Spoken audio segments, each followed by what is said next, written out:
Hi there, this is Pride Weekly. We'll start with Monday. Kicking off the week with this little ray of sunshine, an extremely anti-queer hate preacher in Texas. You're welcome.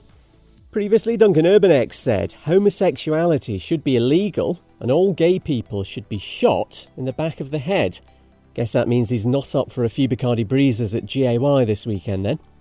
During his latest sermon at Steadfast Baptist Church, the very original claim that gay equals paedophile. Who would be so perverted to want to hurt an innocent child and abuse them in that way? Somebody who's sick in the head. See, if they're willing to be with the same gender, they would be willing to do anything. And that's why you need to wake up and realize it's the same group. Because if a man is willing to be with another man, he's willing to do anything. Anything except bump uglies with you grim bigot. Urbanek also said straight people can't be paedophiles because they don't think that way. And I'm sure there's absolutely no evidence to disprove that.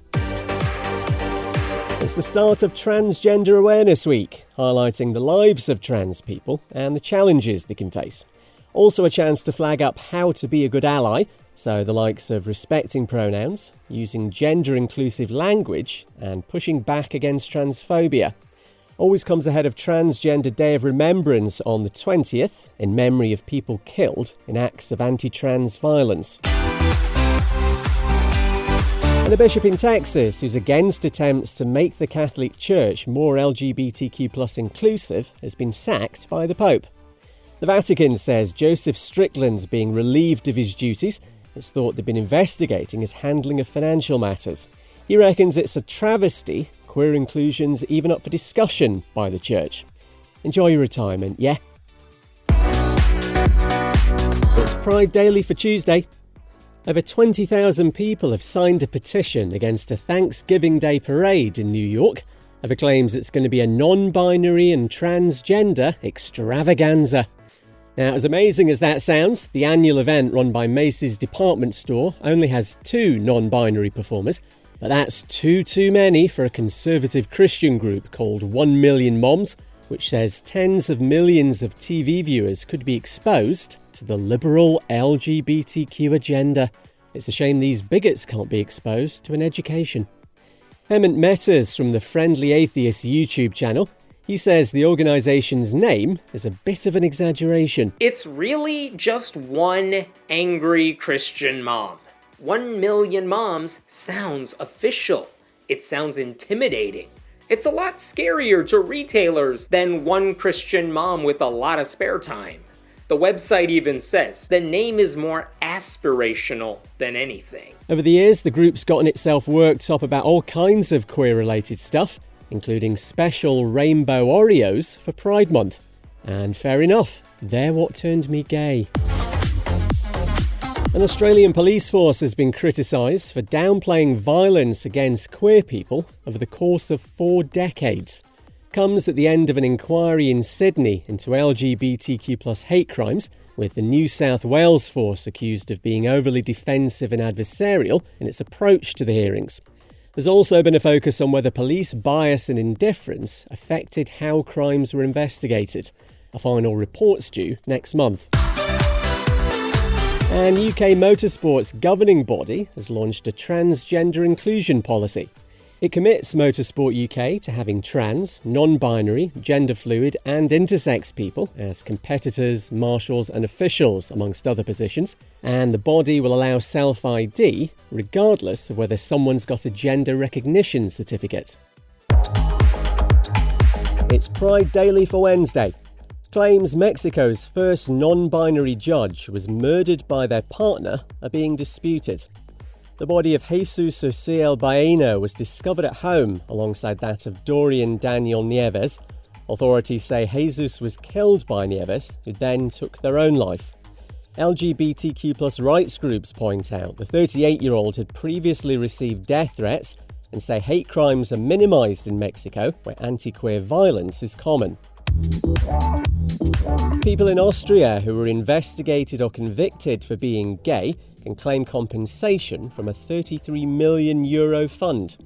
Homosexuality was illegal there until 1971, with other discriminatory laws in place until the early 2000s. The Austrian government thinks 11,000 people could be eligible, Germany did something similar back in 2017. And we don't actually have an LGBTQ+ ally of the day spot, but if we did, it'd definitely be Pink. The singer's using a concerts in Florida this week to give away 2,000 copies of books banned by schools there, some because of their queer content. Other titles have been removed from classrooms and libraries because they talk about race. Pink says she won't just stand by and watch this kind of censorship happen. It's kind of unbelievable, and I'm not easily shocked. You know, my mom called me, let's say 4 or 5 or 6 months ago, and she said, honey, this is how the Holocaust started, when they started burning books. And that's a really scary thing to hear from your old Jewish mother. Florida's Don't Say Gay law prevents school kids learning anything about sexual orientation and gender identity. It's basically an attempt to stop children becoming their authentic selves. In the UK, we had something similar when I was growing up, but my undiluted adoration of men suggests the effort may have been futile. Pride Daily for Thursday, and it's all good news today. A decision to ban a trans student in Texas from performing in a school play has been reversed. Max Hightower had already been named as the male lead in Oklahoma before the part was taken away from him. Sherman High School told the 17-year-old's parents students could only play roles matching their birth gender. Anyway, it all kicked off, and during a meeting of the school board, they voted unanimously to reinstate him. Lots and lots of backing for Max from members of the public who spoke at the meeting. I am appalled to see that the bullies have moved from the hallways to the administration offices and this school board. I'm transgender. I am risking coming out to my entire homophobic family for this, because this is a hill I will die on. Some speakers directly addressed Max and his family, who were there. He's called all the support unexpected and empowering. An anti-transgender bill's been rejected by Australia's Senate, their Parliament's upper house. It would have banned all gender-affirming care for children. The proposal was put forward by the Liberal Party's Alex Antic, who doesn't sound very liberal to me. He claims many kids are transitioning because of pressure from their friends and health professionals. I think we'll file that one away under citation needed. If the bill had been passed, it would have banned the likes of puberty blockers and hormone treatments and forced doctors to wean children off the prescribed medication.